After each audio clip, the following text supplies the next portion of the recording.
സ്നേഹവാക്കുകൾ നമുക്ക് തരും, നമ്മളെ പുന്നായിരിക്കും, നമ്മളെ വീട്ടുകാരെല്ലാവരും കെട്ടിപ്പിടിച്ച് ഉമ്മ തരും. ഇതൊക്കെ എന്താണ്? ഈ സമയത്തൊക്കെ ഡോപ്പാമൈൻ ഉണ്ടാവുക.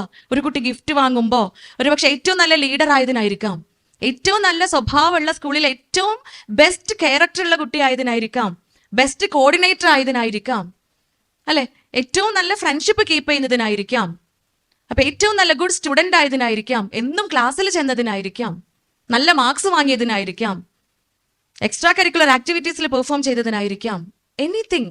ഇനി വീട്ടിലായിക്കോട്ടെ, നല്ല മോള് എന്ന പരിഗണന, നല്ല പെരുമാറ്റ രീതിയുള്ള കുട്ടി എന്ന അഭിനന്ദനം. ഇതൊക്കെ കിട്ടുന്ന സമയത്ത് സങ്കടമാണോ സന്തോഷമാണോ ഉണ്ടാവുക? സന്തോഷല്ലേ. സന്തോഷത്തിന്റെ കൂടെ മനസ്സിന്റെ ഉള്ളിൽ ഉണ്ടാകുന്ന വേറൊരു വികാരം കൂടെ ഉണ്ട്, വേറൊരു ഫീല് കൂടി ഉണ്ട്. അതെന്താ? ഇനിയും ഇതുപോലെ ചെയ്യണം, തുടരണം. അതല്ല, മാർക്കൊക്കെ കിട്ടി കഴിയുമ്പോൾ ഇപ്രാവശ്യം ഫസ്റ്റ് റാങ്ക് എനിക്ക് കിട്ടിയില്ല, അടുത്ത തവണ എനിക്ക് വാങ്ങിക്കോ, അങ്ങനെ വിചാരിക്കും നമ്മള്. അല്ലെങ്കിൽ അടുത്ത തവണ എനിക്ക് ഇത്ര മാർക്ക് വേണ്ട, അടുത്ത തവണ ഞാൻ ബെസ്റ്റ് ലീഡർ ആവില്ല, അടുത്ത തവണ ഞാൻ ബെസ്റ്റ് കോർഡിനേറ്റർ ആവില്ല, അടുത്ത തവണ ബെസ്റ്റ് എന്ന പേര് എനിക്ക് കിട്ടണ്ട എന്ന് ബുദ്ധിയുള്ള മനുഷ്യന്മാരുടെ ചിന്തയിൽ വരിക എന്നത് പ്രയാസമുള്ളൊരു കാര്യമാണ്.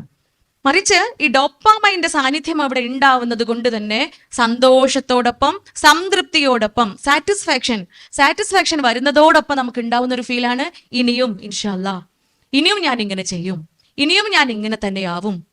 ഈ ചിന്ത നമ്മൾക്കുള്ളിൽ ഉണ്ടാക്കുന്ന ഹോർമോൺ കൂടിയാണ് ഈ ഡോപ്പാമൈൻ. സ്വാഭാവികമായും ഈ ഡോപ്പാമൈൻ വളരെ റെഗുലറായിട്ട് നന്മകൾ ചെയ്ത് നല്ല കാര്യങ്ങൾ ചെയ്ത് സന്തോഷിച്ച് പോകുമ്പോൾ ഡോപ്പാമൈൻ ഉണ്ടാവുന്നത് കൊണ്ട് തന്നെ നമ്മുടെ ശരീരം വളരെ സുഗമമായി both internal and external organs ഒക്കെ പ്രവർത്തിക്കാനും തുടങ്ങും.